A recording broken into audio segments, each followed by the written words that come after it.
I'm on the drug, I'm on the drug, I'm on the drug to kill River Phoenix. I'm on the drug, I'm on the drug, I'm on the drug to kill River Phoenix.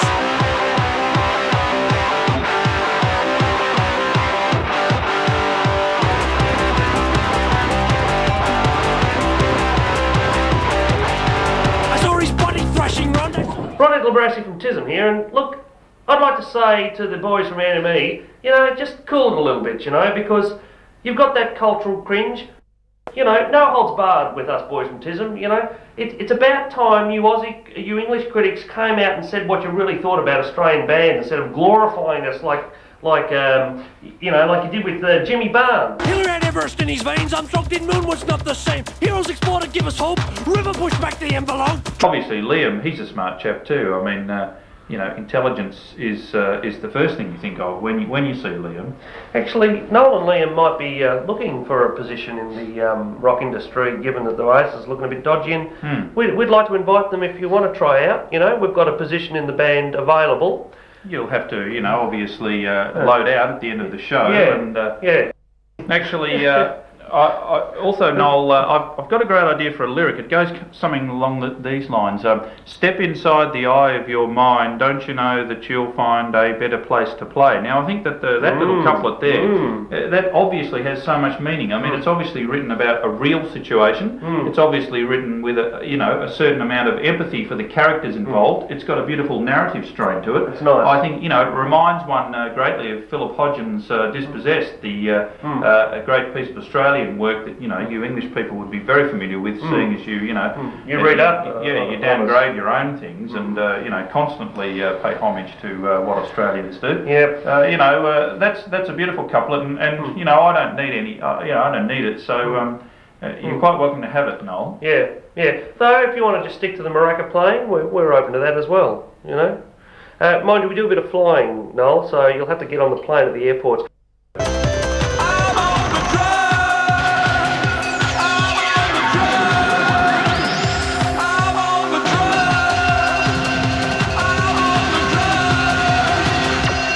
No, we won't talk about Oasis. Let's talk about Gazza.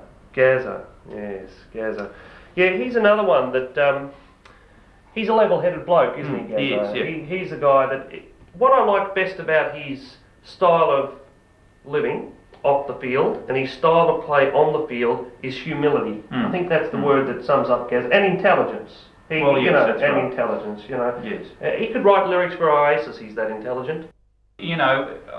There's a lot of people who say that the English are a race of football hooligans. Well, I'd like to say that Gazza is a prime example of that not being the case. I mean, there is a very literate man, almost as literate as Eric Cantona, and obviously deeply involved in his own philosophising about man's condition, and this comes out in his style of play. Those tears that he cried at the end of the 1990 World Cup, they were tears for everybody. They were tears for the deeper, the cooling universe. That's right. And Gazza is the nigger of the world. Well, I he is. think, That's right. Yes. He has a sense of suffering, a sense of empathy with us all, and look, Gazza, Ron Labrassi from TISM here, and I'd like to invite you personally along to our gigs in London at the Meat Fiddler, where I promise you I will hurt you very much by headbutting you. Can you bring you and all your soccer hooligan mates, and let me show you a little bit of good old Aussie brawn, because I think vaguely,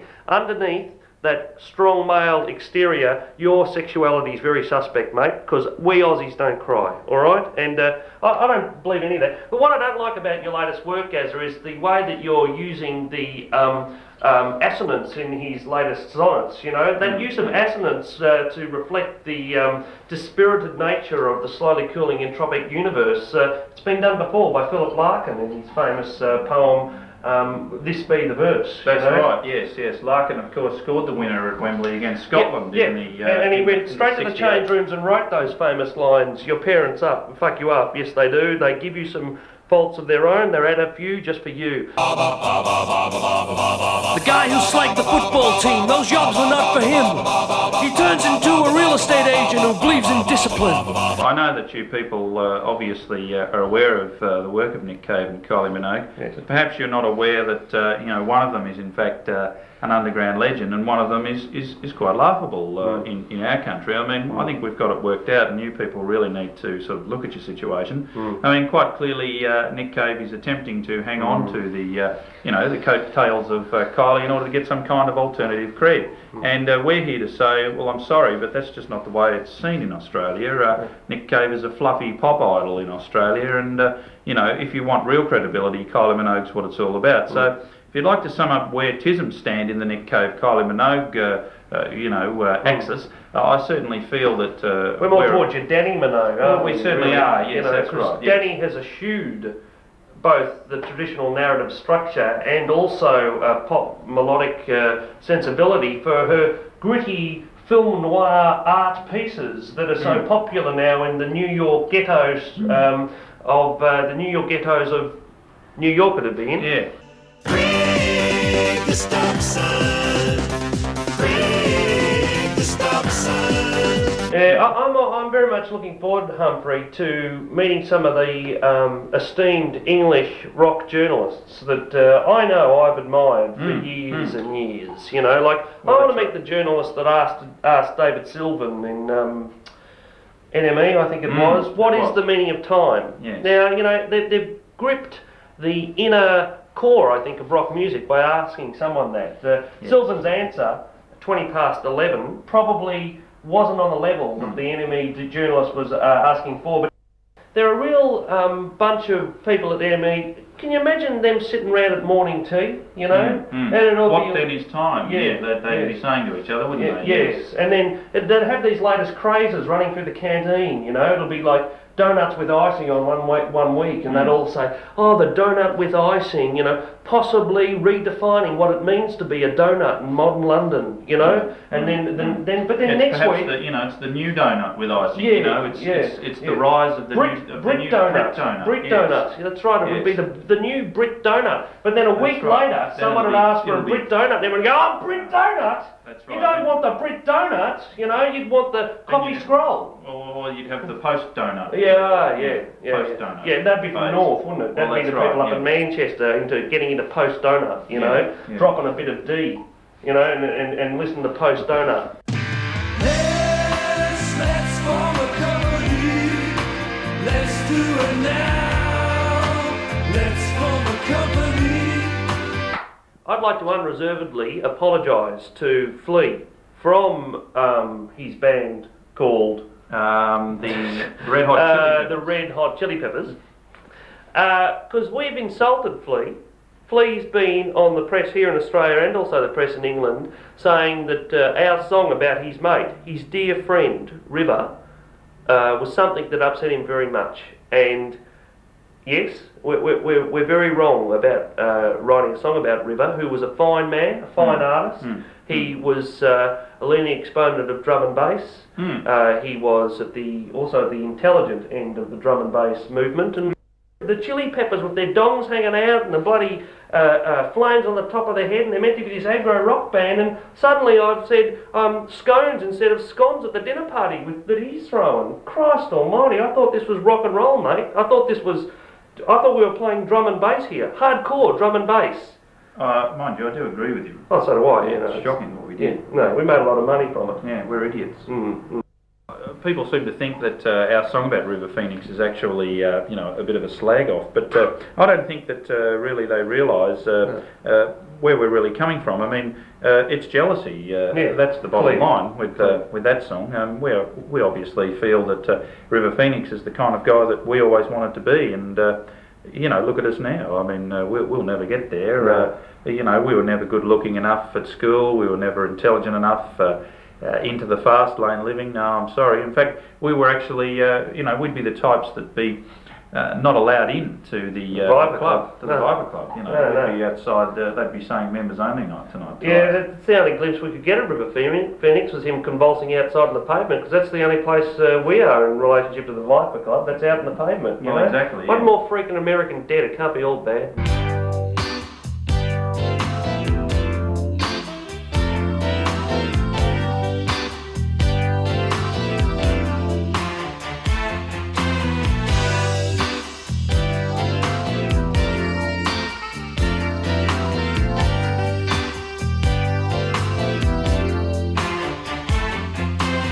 Now, English journalists are probably thinking, what can we expect from TISM, this Australian band? And I think you should think Andre. I think you should think Peter Andre. You can tell just by looking at us that we've got an Andre approachability, don't you think? Andre-esque. Yeah.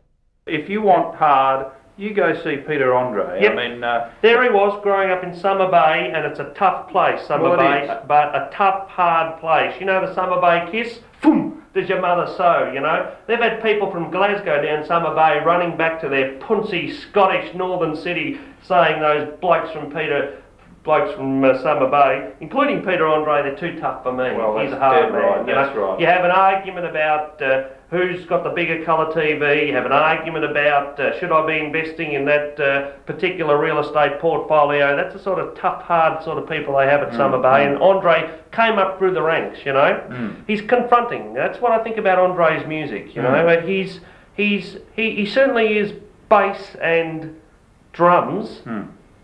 He's also intelligent. His music's not bad either.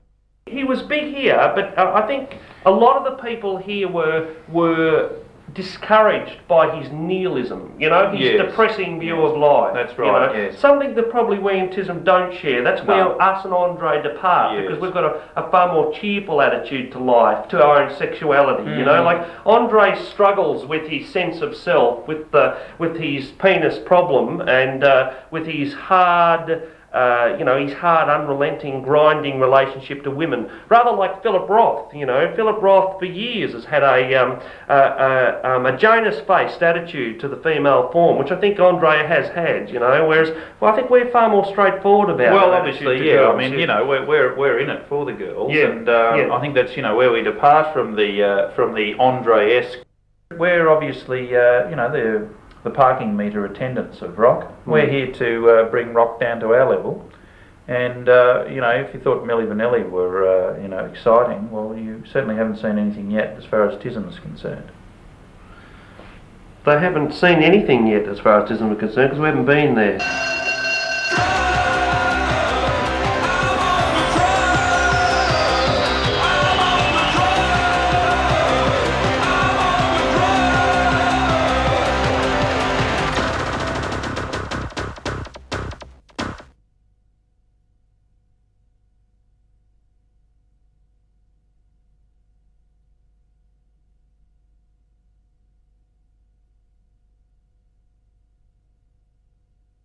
Hey, London, England, what's this?